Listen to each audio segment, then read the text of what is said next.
Motown the Musical tells the story of Berry Gordy, the founder and legend behind musical greats like Smokey Robinson, The Temptations, Supremes, and Stevie Wonder, just to name a few. Lead actor Victor Dixon, who plays Gordy, talks with WSJ's John Jurgensen about the challenges of not only portraying a living legend, but one who has also written and is producing the show.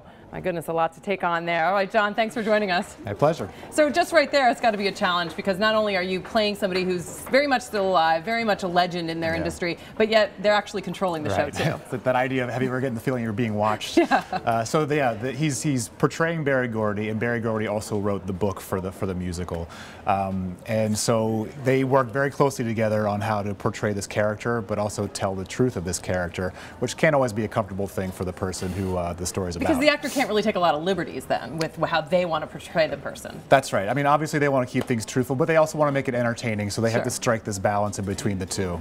So what did he say was really the hardest thing about that? I mean, I would imagine that standing up to somebody like Berry Gordy would be difficult if you had an idea of how you thought things were going, or if you wanted more information about a certain period in the book or the show that you're talking about. Is that a hard thing to kind of get to that information? Well, Brandon Victor Dixon he's a Broadway veteran at this point.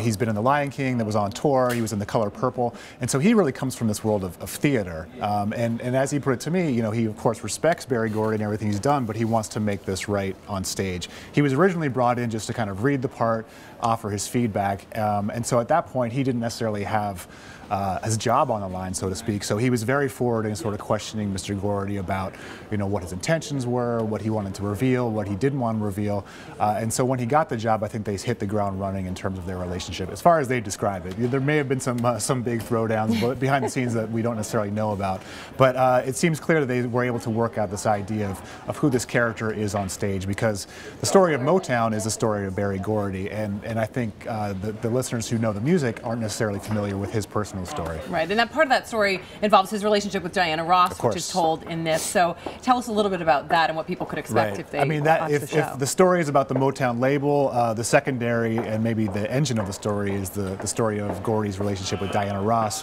who of course led the Supremes.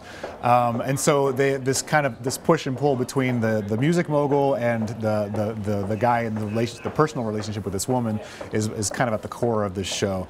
You know, but it's going to show the power of the jukebox musical. I mean, I think regardless of what they're able to convey on stage in terms of the story, people are going to see the music, and the show has done really well in previews so far, which indicates it's going to have a very strong opening, and I think it's the music that's really driving that. But I think obviously the actors and the producers and the writers want to make sure it's as full as possible, and that's what they try to do. All right, John, thanks so much. I understand early response has been great. Yeah, it's been really, we'll see what the reviews are like, but the ticket sales have really been quite strong. And that's what's important. All right, John, thanks so much. My pleasure. Appreciate it.